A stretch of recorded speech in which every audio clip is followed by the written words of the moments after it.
Russia నుంచి Bharat oil కొనడం ఆపేస్తుంది, stop చేయడానికి మోదీ అగ్రీ చేశారు అని చెప్పి ట్రంప్ అంటున్న పరిస్థితి sir.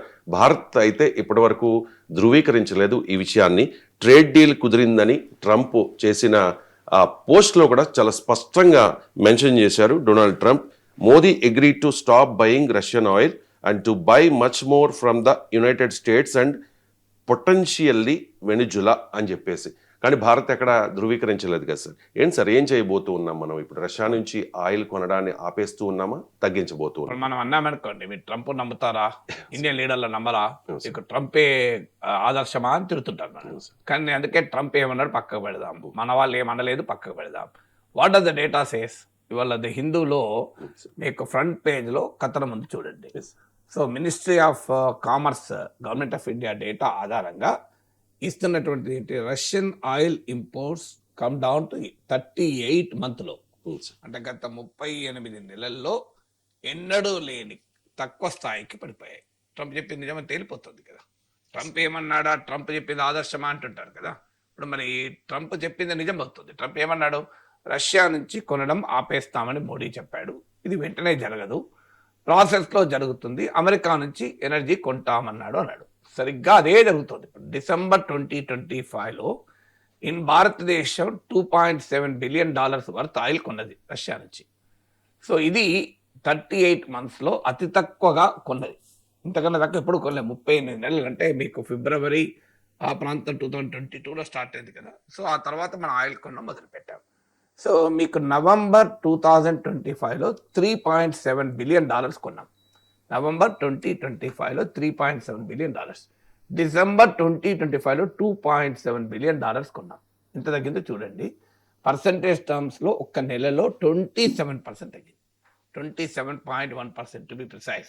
$3.7 billion worth oil November 2025లో రష్యా నుంచి కొంటే, ఇప్పుడు $2.7 బిలియన్ వర్త్ ఆయిల్ డిసెంబర్ 2025లో కొన్నాం. ఇది ఒక్క నెలలోనే 27% తక్కువ, 27.1%.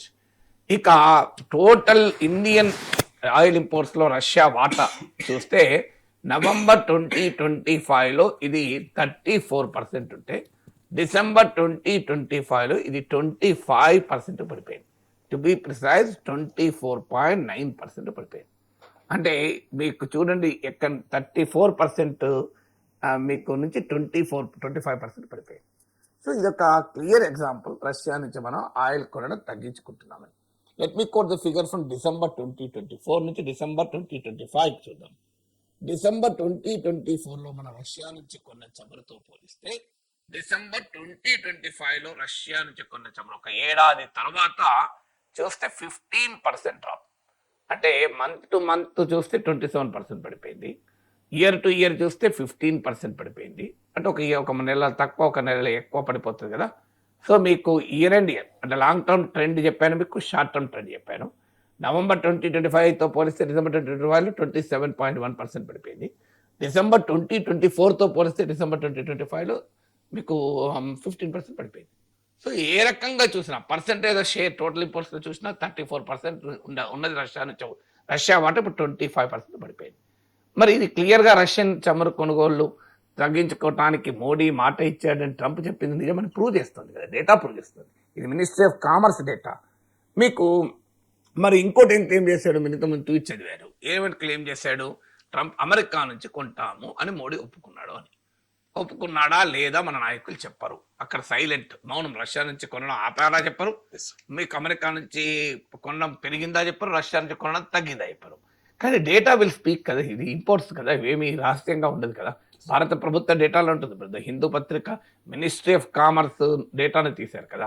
మన తెలుగు పత్రికల కంటే లడ్డూలో ఏం కల్తీ కలపాలనే గోల తప్ప ఇంకోట్లేదు కదా. లడ్డూలో గొడుకో కలపాలా, పందికో కలపాలా, బాత్రూమ్ కెమికల్స్ కలపాలా, ఇదే పంచాయతీ. మనకు వేరే కెమికల్స్ కలపాలా, ఇంకేదన్నా అసిడిక్ యాసిడ్ కలపాలా, ఇదే పంచాయతీ వాళ్ళకు. గత 15 రోజులుగా చాలా రోజులుగా తెలుగు పత్రికలకు తిరుమల లడ్డులో ఏ కొత్త కల్తీని కనుగొనాలి అనే పంచాయతీలో ఉన్నారు కనుక ఇలాంటి సీరియస్ ఇష్యూస్ వాళ్ళకి పట్టింపు లేదు. ప్రజలకు జీవితాలకు సంబంధించిన ఇష్యూస్, దేశ ఎకానమీకి సంబంధించిన ఇష్యూస్. కానీ అప్రిషియేట్ చేయొచ్చు, the Hindu has publish the story. మీకు కోటి ministry of commerce data, can the government contradict this? ప్రభుత్వం దీన్ని కాదని చెప్పొచ్చు కదా, ఎక్కడ చెప్పలే కదా. నేను ఇంకోటి కూడా చెప్తాను. మరి అమెరికా నుంచి ఎంత పెరిగింది?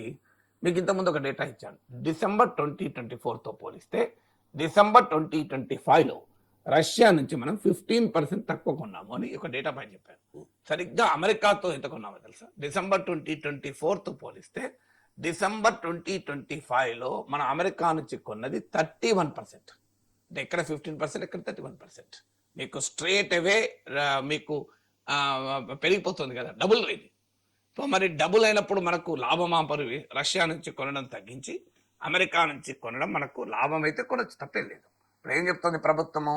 వీఆర్ ఓన్లీ అవర్ ప్రజల ఇంధన అవసరాలు డిసైడ్ చేస్తుంది ఎక్కడి నుంచి కొనడం అంటున్నారు.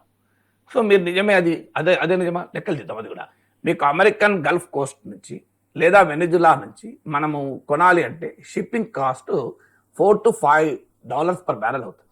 అదే మీకు రష్యా నుంచి కొంటే, గల్ఫ్ నుంచి, వెస్ట్ ఏషియా, పశ్చిమాసియా నుంచి కొంటే $1 అవుతుంది. రష్యా నుంచి కొనడం పైన కాంక్రీట్గా డేటా లేదు. ఎందుకు లేదు అంటే రష్యా నుంచి మన రకరకాల శాంక్షన్స్ని ఎదుర్కొని ఇంపోర్ట్ చేసుకోవాలి కనుక రకరకాల కాస్ట్ ఉంటాయి. బట్ అట్లీస్ట్ నీకు సిగ్నిఫికెంట్లీ లో, మీకు అమెరికా గల్ఫ్ కోస్ట్ నుంచి లేదా వెనిజులా నుంచి మనం షిప్పుల్లో ఆయిల్ తెచ్చుకోవడం కన్నా రష్యా నుంచి ఆయిల్ తెచ్చుకోవడం దాదాపు సగం అని చెప్పచ్చు రేట్, ట్రాన్స్పోర్ట్ కాస్ట్. మీకు డెఫినెట్గా వెస్ట్ ఏషియా, పశ్చిమాసియా నుంచి కొనడం ఇంకా తక్కువ ఉంటుంది, దాంట్లో ఏం డిస్ప్యూట్ లేదు.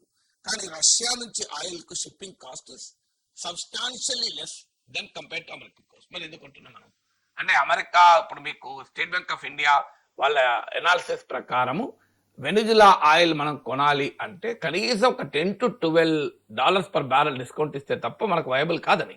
ఎందుకంటే వెనిజులా ఆయిల్తో ఇంకో ఛాలెంజ్ ఇక్కడ ఉంది, దానికి రిఫైనింగ్ కాస్ట్ ఎక్కువ, చాలా ఎక్కువ రిఫైనింగ్ కాస్ట్. ఎందుకంటే అది చాలా కోర్స్ ఆయిల్, అంటే దాని ఆయిల్ యొక్క క్యారెక్టర్ రీత్యా చూస్తే Venezuela oil difficult to refine.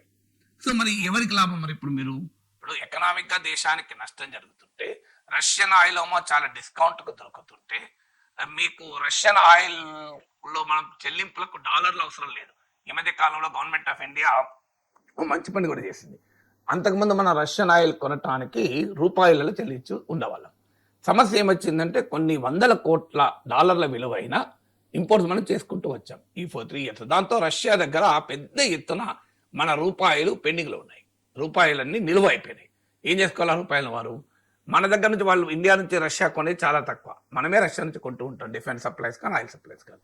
అప్పుడు రష్యా ఏమన్నది, మరి మా దగ్గర రూపీస్ పెరిగిపోతున్నాయి కదా, అందువల్ల మేము డాలర్లోనే తీసుకుంటామని కూడా అన్నారు. అప్పుడు మన government of India, reserve bank of India ఏం చేసిందంటే ఈ రూపాయలను ఉపయోగించుకునే మార్గం చెప్పింది. అంటే నార్మల్గా అయితే వాళ్ళు మన దగ్గరికి వెళ్ళి రూపాయలు పెట్టి కొనాలి, అలా కాకుండా ఈ రూపాయలను ఇండియాలో ఇన్వెస్ట్ చేసుకోవడానికి అవకాశం ఇచ్చింది.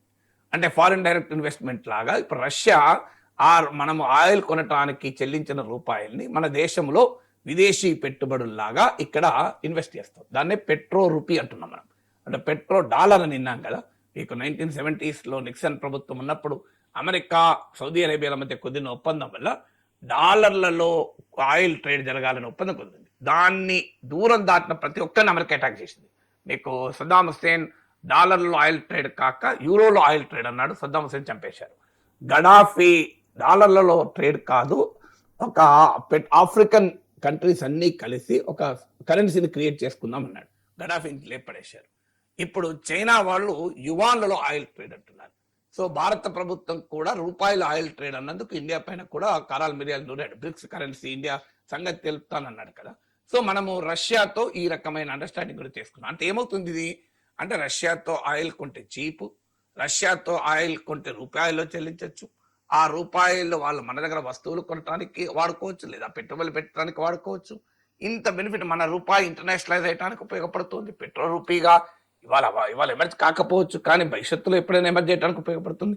ఇన్ని రకాలుగా మనకు స్ట్రాటజిక్గా బెనిఫిట్ అవుతున్నప్పుడు ఎందుకని రష్యన్ ఆయిల్ కొనడం మానేసి అమెరికా నుంచి కొనడం పెంచుకుంటున్నాం? ఇది లొంగుబాటు, సరెండర్ కాదా? ఇది కాంప్రమైజ్ కాదా? సో మోడీ ట్రంప్కు రాజీ పడ్డాడు, ట్రంప్కు మోడీ లొంగిపోయాడని పార్లమెంట్లో ప్రతిపక్షాలంటే బీజేపీ చాలా తీవ్రంగా స్పందిస్తుంది. But this is the data కదా. పోనీ ఇక్కడికైనా ట్రంప్ ఆగుతాడా? ఇప్పుడు ఆయిల్ ఒక్కటే కానివ్వండి అనుకుంటాడా? ఇంకేమంటున్నాడు, రష్యా నుంచి మీరు డిఫెన్స్ సప్లైస్ కొనడం మానేయాలి అంటాడు. ఇదివరకు countering American adversaries through sanctions act, కార్సా చట్టం కింద మన S-400 కొంటే మన పైన ఆంక్షలు పెట్టాడు. మనం క్రయోజనిక్ రాకెట్ టెక్నాలజీ రష్యా నుంచి కొంటామంటే, క్రయోజనిక్ ఇంజన్లు కొంటామంటే GSL గతంలో అమెరికా ఆంక్షలు పెట్టింది. అంటే ఇక్కడికి ఆయిల్తో ఆగదు ఇప్పుడు ఇది. మీరు ఆయిల్ కొనడం తగ్గించుకున్నాం, రేపు ఏమంటాడు మీరు డిఫెన్స్ కూడా కొనడం మానేయండి అంటున్నారు, మా దగ్గర కొనండి అంటున్నారు. $500 బిలియన్ మా దగ్గర కొనడానికి మోడీ అంగీకరించాడు, ఎనర్జీ టెక్నాలజీ ట్రేడ్ అని. ఇప్పుడు రేపు అక్కడితో ఆగుతాడా? మీ అగ్రికల్చరల్ డైరీ మార్కెట్లో మమ్మల్ని ఎంటర్ కానీ అంటున్నాడు. ఇప్పుడు మన తిరుమల రెడ్డి పైన ఇంత చర్చ చెప్తున్నాం కదా, జంతుకోవ్ అని. నిజంగా జంతుకోవ్ పాలు రాబోతున్నాయి, అమెరికా ఒప్పందంతో నాన్ వెజ్ మిల్క్ రాబోతుంది. ఇక్కడ అమెరికాలో ఆవులకు blood meal, meet meal, bone meal, so మీకు పందులు, ఆఖరికి గుర్రాలు, కుక్కలు, పిల్లుల మాంసం కూడా పెడతారు. ఇదంతా రాబోతుంది ఇండియాకి, ఈ నాన్ వెజ్ మిల్క్. ఇప్పుడు జంతు కొవ్వుతో నెయ్యి గొలగొల జరుగుతుంది కదా, జంతు కొవ్వుతో తయారు చేసిన పాలు నెయ్యి రాబోతుంది అమెరికా నుంచి. సో ట్రంప్ ఫోర్స్ చేస్తున్నారు దానిపైన. ఇండియా కండిషన్ పెట్టింది, స్ట్రిక్ట్ సర్టిఫికేషన్ ఉండాలి, ఎనిమల్ రిలేటెడ్ డైట్ ఆవులకు ఇవ్వలేదు అని ప్రూఫ్ ఉండాలి అని ఉండాలి. కానీ దానికి ట్రంప్ ఒప్పుకుంటలేడు, ఇదంతా నాన్ టారిఫ్ బారియర్స్, అదేంటి ఇట్లాంటి రిస్ట్రిక్షన్ ఏంటి అంటున్నాడు. సో మనం ఎక్కడికి రాకపోతాం మనం. సో వెరీ దట్ కాటన్ పైన ఇంపోర్ట్ తగ్గించుకోవాలంటే తీసుకున్నాం 11%. టెస్లా కంపెనీ ఇండియాలో తయారు చేయదు, చైనాలో తయారు చేసి ఇండియాలో అమ్ముకుంటా అంటే ఓకే అన్నాం. దానివల్ల చైనా లాభపడ్డది, మనంగా లాభపడ్డది. సో టెస్లా అంతకుముందు మేక్ ఇన్ ఇండియా కంపల్సరీ ఇండియాలో తయారు చేయాలి, లేకపోతే చూడండి మోడీ అంటే ఏమనుకుంటున్నాడు. ఇలాన్ మస్క్ కూడా చెప్పిండు, నువ్వు టెస్లా అయినా గిస్లా అయినా మా దగ్గర తయారు అయితేనే రావాలి, లేకపోతే రానివ్వమన్నాడు అని. ఏమైంది మరి చలి తప్పులు లేకుండా టెస్లాని ఎలా చేయలేదా? ఢిల్లీలో, బాంబేలో వాళ్ళు షోరూలు పెట్టుకోలేదా? తయారు చేస్తాను టెస్లా ఎక్కడ పెడతాడు, ఏడ మ్యానుఫ్యాక్చర్ చేస్తాడు, చైనాలో తయారు చేసి ఇండియాలో అమ్ముతున్నాడు. మరి బాయ్కాట్ చైనా ఎక్కడ పోయింది? బాల్కల్లోకి వెళ్ళి చెడిపోయిన చైనా టీవీలను ఎత్తేసి దేశభక్తిని చాటుకున్న పెద్ద మనుషులతో సోషల్ మీడియాలో ఎక్కడ పోయారు?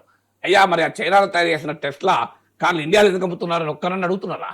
అంతకుముందు బాయ్కాట్ చైనా అనుకుంటాం, మొత్తం పనిచేయడం మానేసిన made in China TV set తీసుకొచ్చి బాల్కల్లోకి వెళ్ళి ఇసిరేసి దాని ఫోటోలు పెట్టి సోషల్ మీడియాలో తమ దేశభక్తిని చాటుకున్నారు. ఎక్కడ పోయిన వాళ్ళంతా? మరి ఇప్పుడు టెస్లా జనాలు తయారు చేసి ఇండియాలో అమ్ముతున్నారు కదా, దీనికి ఎందుకు హార్లీ డేవిడ్సన్ వెహికల్ పైన 110%, 70% తగ్గించారు కదా. సో ఇలా ఒక్కటి కాదు, మీకు ఎన్నిటి మీద తగ్గించారో చెప్తాను. సో మరి ఇది ఇక్కడికైనా ఆగుతున్నారు ట్రంప్. కాశ్మీర్లో నేను మీడియేట్ చేస్తా అంటాడు, వినకపోతే సంగతి చూస్తా అంటాడు, టారిఫ్ వేస్తా అంటాడు. ఆల్రెడీ యుద్ధాన్ని ఆపిన అంటాడు కదా టారిఫ్ వేపని వాడి. So where will we stop? ఇది ఎక్కడి దాకా ఆగుతుంది అనే క్వశ్చన్ ఉండాలి కదా. సో అందువల్ల క్లియర్గా కనబడుతోంది, ఈ భారత్ అమెరికా వాణిజ్య ఒప్పందంలో ట్రంప్తో మోడీ రాజీ పడ్డాడు. ఇంకా ప్రతిపక్ష భాషలో చెప్పాలంటే, గౌరవ భాషలో చెప్పాలంటే రాజీ, ఇంకా ప్రతిపక్ష భాషలో చెప్పాలంటే లొంగిపోయాడు. So this a clear indication, ఈ డేటా